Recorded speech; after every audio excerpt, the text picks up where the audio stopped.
Xinandagi Shanchu sanoat institutida o'qiyotgan 19 yoshli Kamila Vayet o'tgan yil Xitoy o'lkalarida oq qog'oz harakati yuz bergan chog'da bu harakatga oid ko'rinishlarni undidorga chiqarganlik uchun yurti otishga qaytib borgan kuni tutqun qilingan. Uning tutqunda ekanligi radiomiz tarafidan dalillangan bo'lsa-mu, ammo deloning tafsiloti oilasiga va jamiyatga ma'lum bo'lmay kelgan. O'tgan hafta Xitoy Tashqi ishlar ministrligi Angliyadagi iqtisodshunos gazetiga Kamila Vayetning bu yil 3-oyning 25 kuni kesilib bo'lganligi va navbatda jazo muddatini o'tayotganligi haqida yozma javob bergan. Javob xatda Kamilaning asabiylikni targ'ib qilish bilan ayblanganligi tilga olingan bo'lsa-mu, uning jazo muddati va jazo o'tayotgan o'rin haqida ma'lumot berilmagan. Biz bu vaqtda ma'lumot olish uchun Qizilsuv Qirg'iz avtonom oblastlik taftish mahkamasiga telefon qildik. Voy. Ama o taftish mahkamasimi Qizilsuvniki? Ha, nima ish bo'pti? Kamila Vayet degan Xinandagi universitetda o'qib kelib kesib ketgan qiz bolaning ahvolini qayl degan to'q. Bu 3-oyning 25-i sotga ichilib kesilgan. Shu qanchalik kesildi shu qiz? Bunu bu telefon chiliblar undan so'rayolmaysiz, onu. Bu xili mashhur hammadan bildigan bir dilogo bu. Bu bir turib bu mayaqdan bu chet bilan bo'lgan ishni mayaqdan telefon qilayotganda bilan so'rasangiz ko'ldirlab tushib qolgan hech kim yo'q. Telefonimizni qabul qilgan xodim Kamila Vayetningga o'xshash davlat xavfsizligiga oid dilolarni surishti qilishga bo'lmaydiganligini keskin bir ton bilan bayon qildi. Manda asabiy bu dilodiklarni unda digil bo'lmaydi, so'rg'ilim bo'lmaydi u. U degan meni kirdi. Taftish sohasidagilarmi bilmamsizlar? Sizlar bilmamsizlar shunaqa bir dilolni? Chiqadamni uqmaydi, idoradikim chiqadam uqmaydi, uqsin deysi bo'lmaydi mandaning telefonda. Ya bo'lmasa, bilan buyruq bilan ashunda, ruxsat bilan bilgil bo'ldini. Xitoyning iqtisodshunos gazetiga yozgan mazkur javob xatida chet eldagi dushman kishilarning atalmish ilmiy xodim to'niga o'rni bilan Xitoyga qarshi surkayotganligi, amaliyotda Uyg'ur rayonida har millat xalqining tinch va baxtli yashayotganligi bazaga silingan. Mazkur taftish xodimi Kamilaniki o'xshash dilolarning ko'p ekanligini, bu dilolarni hatto nazorat darajali qonun organlaridagi amaldorlarning surishti qilinmaydiganligini eskartdi. Men dedim-ku, bu 19 yoshli bir qiz bola Kamila Vayet deb buni aksi Amerikada o'qiydi. Shuning uchun Musayatdan bu atushdagi ishchi xizmatchilar bo'libmi, qonun sohasidagilarning hammasi bildi deb bilamiz. Bu atushda bir yakka odamning ishi emas bu. Xalqqa oshkor bo'lgan ish bekchi, uni ishnasini bilgan avvaldan qirinib chiqarib bo'lmaydi u. Amda bu xizmatdoshlar ara muhim dilolarni sizlar bunda muzokara qilishmamsizlar, ibrat olish uchun, diqqat qilish uchun. Dilochi uning ustiga unda diloni so'rasimi deyishga bo'lmaydi uni. Unda datin qilsangizmi, masalan, siz Gongjianfaning qarsini datin qilsangiz yezilasiz. Mo diloni so'rashga hech qanday huquqingiz yo'q. Siz unda nazoratda, unda guvohlikni bunda telefon qilib so'rayolmaydi. Kamila Vayet tutilgandan buyon xalqaro jamoatning diqqatini qo'zg'agan va bir qism kishilik huquq faoliyatchilari, ilmiy xodimlar va o'qituvchi o'quvchilarni harakat keltirgan.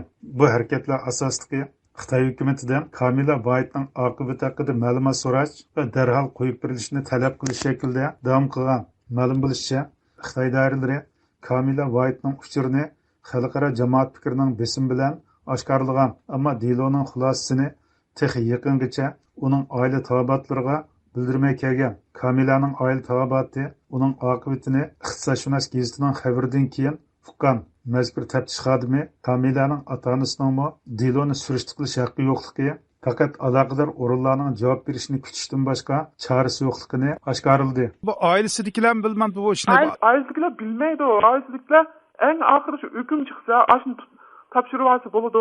Masalan, hukm bir oygacha tagmaydigan shulam hozir 6-oyniki, bugun 6-8-i, 3-oyning 25 sot ichilibdi. 3-oyning 25-i 6-oygacha hozirgacha bu ota-onasi bu ishdan xabar topmabdi. Tutilgan bo'lsa, qo'lga ilingan bo'lsa, ilinganligini uqtiradi.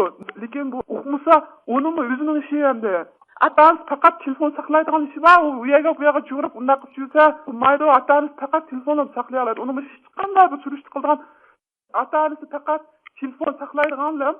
Aşı tutilgan odamcha advokat avval qilib bersin degan bir gapni desa, anan keyin advokat bu qilgan ishiga ketdi deydi, uning boshqa hech ish qilib bermaydi.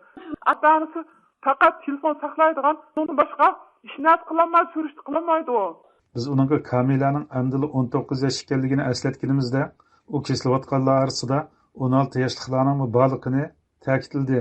O 19 yoshli qiz bola, o qiz bola unda qanday 16 chiqsalam kesiladi u. Jimjimisa. Qarang, mana Beyjingda axborot e'lon qilish yig'inida e'lon qilinib bo'lgan Bunda yer atış Beijing bunda attı, bunda attı. Şunda kalanmakan gepler, hani işte kalanmakan kılvadı doğa. Beyjingda Saat şöş kançıyor. İki saniye kıtıyorsan o bu telefon kalanmakan torun tepel. Ma telefon nasıl? Çocuğu kalın telefon kıtsız ma. Onu bağlı kıtmamaz. Demişte sörüştürüp atı dedi. qarang, mana Beyjingda axborot Endi qilish bu Jungoning Beijing o'rimchini qo'ying, men telefon so'zman, onu boshqa. davlatning axborotga chiqqan narsa chet el muxbirlari so'ragan chog'da Jungoning tashqi ishlar bayonotchisi deydi. Kamila Vayitni 3-ayning 25 kuni sotildik deydi. Ammo deyilgan gap tursa bu. O'tgan oydagi aniqlashtirimizda Otishdagi Davlat xavfsizlik idorasining bir xodimi Kamilaning oilasining 6 oydan beri uchraolmasligining normal ahvol ekanligini, chunki davlat xavfsizligi delolarini bartaraf qilishning vaqt cheklamasi yo'q ekanligini ma'lum qilgan. Bu qaysi idora bu Otishdagi? Devlet Xavfsizlik İdaresi. Qarang, ishkirda o'qiyotgan bir qiz bor-ku, Xanandagi Shanchu Gonshoyanda. Shu qiz bu Otishga qaytib ketib, hozirgacha tek maktabga qaytib kelmabdi. Odatda qanchalik vaqt ichida buni xulosasi chiqadi? Masalan, bular Odatda 7 kundan 37 kungacha qisqa bo'lganda 7 kun, uzun bo'lganda 37 kun ichida qo'lga olishni tasdiqlaydi taftish mahkamasi.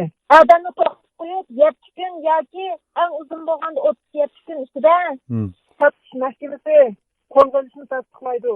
Qo'lga olgan kundan boshlab 2 oy ichida jihorni tasdiqlash etadi.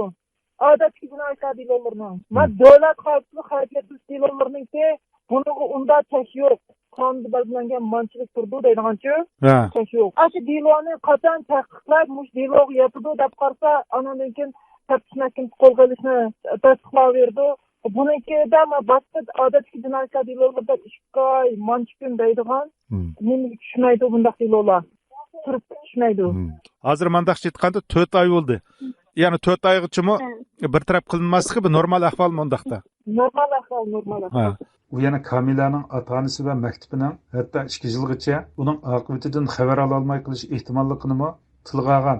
Taftish bosqichida kelishdan burun uni hech qanday xabarni advokatni huquqlanmaydi. Am buning 2 yilga 1 yildan eshib ketish, 2 yilda eshib ketish ehtimoli bormi? Natija chiqmay. Ba. Hurmatli radio dinləyicilər, bugün Kamila Vayit haqida xabar bergan Angliyadagi muhofizatchi gazeti o'z xabarida Kamila Vayitning Xitoy o'lkalarida yuz bergan oqqog'oz harakatiga chetilib tutilganligi, doiralarning mazkur harakatga qatnashgan 4 nafar Xitoy o'quvchisini tutgan bo'lsa-mu, ammo ularni 4 oydan keyin qo'yib berganligi, ammo bu harakatni undidorga chiqargan Kamila Vayitni bo'lsa, turmaga tashlaganligini alohida gavdalantirgan.